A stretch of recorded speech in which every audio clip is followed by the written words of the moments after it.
Today was the first day of my Behind the Movement program. I think it went really well. I think the students had a good time. I was happy with how deep I managed to go in the lessons that I wanted to share with the students.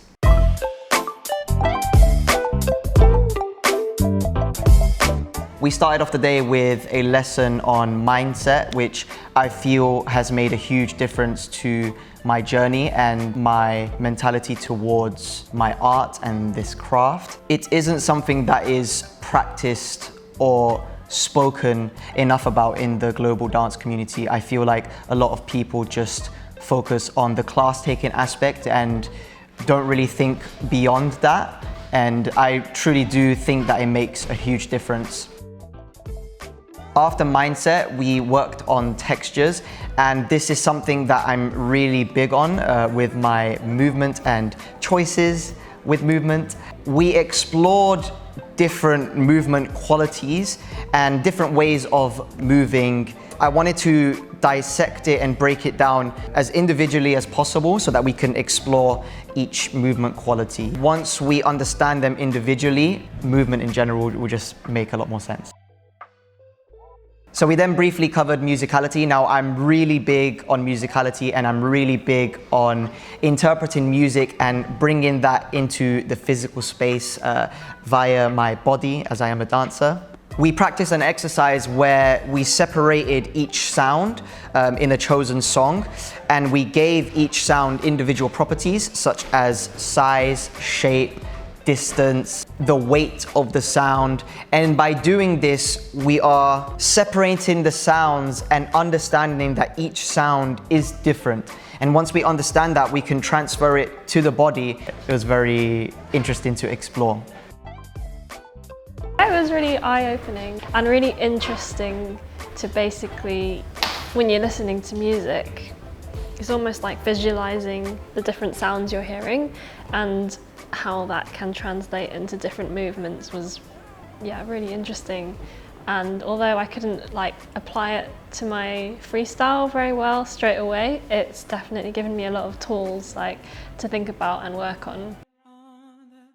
Today was day 2. We started off the day with going through the concept of being in the pocket of the music. I started off with demonstrating a sound wave and having a visual representation so we understand that there is the initial transient of the sound, and we can sometimes hit after the main transient, which I believe is the pocket of the music. To demonstrate this, I first showed the class a video of a collab I did with Melvin in Italy. I overlapped the music to the exact timing of the video. I started to bring the sound of the music a little bit back each time. And this was to demonstrate that there is space between the exact timing and a little bit later to show the patience and the pocket of the choreography.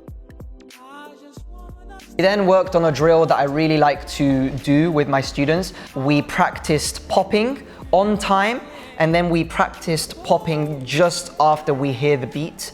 And this is a really good way to train the pocket, because we are activating our muscles just after the beat and getting acquainted with that sensation of moving or activating our muscles in that pocket area that we are aiming for. And it was very, very interesting to see the students not only do this, but really understand this exercise. We then did an exercise which is also super fun, where we hold a position and we move based on reaction time. So we wait to hear the music and then we allow our body to move straight after. This is also very good training for being comfortable with stillness and just sitting in that shape until we have to move again. We then learnt a choreography and really focused on patience, timing, and we also worked on cleanliness within the choreography, just going over a few tips that I had that I noticed that can really help a dancer be more clean and clear with their movement. As dancers, I think we have so much energy that sometimes it's so hard to calm down in class and actually use the time you have for the moves you have to make. It was super interesting because you always like tense up at the end waiting for the next move, whereas Dylan taught us how to actually like wait there and use the time, enjoy the moment and make sure that going, say, in the pocket as we learned today. Yeah, it was a really good lesson, and just calming down and being patient, which I'm really bad at, but yeah, it was good. Today we had David Cottle come and share his knowledge on music theory and rhythm. Dylan invited me to come through for day 3 and teach some music-oriented workshops. I taught a little class going a little bit into the elements of music, quite in-depth into rhythm, how important a deep understanding of rhythm is for dancers to have. Ways we can dissect, play with rhythm and recreate our own. A lot of information, honestly, but stuff that they can definitely progress with over time. And then I taught a choreography class, which Dylan was taking as well. This is a concept I've wanted to do for years, where I take the class alongside the students. Every so often I will stop and share with the class what I'm thinking, what choices I'm making, why I'm making those choices, and just an insight into how I take the class and how I learn the choreography. He was giving insights periodically as to how he would take the class, what things he found useful in the learning process. And I think it's just helpful in general for dancers of all levels to get an insight as to what a high-level dancer is going through as they're taking the class. What are they paying attention to? What things are they aware of that maybe they might have to come back to at a later point? I think the students found it really useful as well to just have that shared perspective of what to possibly look out for when taking class that might actually help them pick it up quicker, or might help them just hear the music in a different way or focus on a certain detail, etc. David's class was really, really helpful. The way he breaks rhythms down is so precise that the type of thing that usually you'd be in class and you'd go, oh, I kind of have to like guess the musicality of that when it comes along. He will always know exactly when it is, just by like kind of turning it into like a mathematical kind of equation type thing. So you always know exactly when this snare is or this hi-hat is or whatever it is. He can just break it down so it's perfect always. Today was day 4. We just focused on choreography, but with the intention to test out everything we've learned and everything we've been working on this week. It was really incredible to see the students applying all the lessons and theories we've been working on this week. And this is exactly why I wanted to put on this program. For me, when I analyze my movement and my approach to dance, there is just so much more than the steps. And I wanted to be able to dissect that and share that with the students so that they can add that to their toolbox and they can apply those skills and those lessons in their own way of thinking in regards to movement and dance.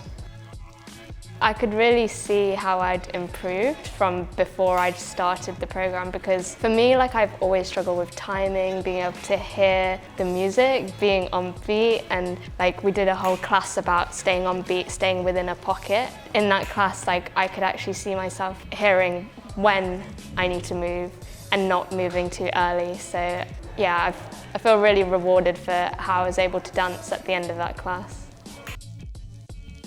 So I think the past 4 days have been like one of the most valuable experiences. I think what Dylan has to offer and like the knowledge, especially David as well, is so important for like every dancer. Even though it was so much information, like really valuable information, it actually allowed me to enjoy dance more and remember why I actually like dancing.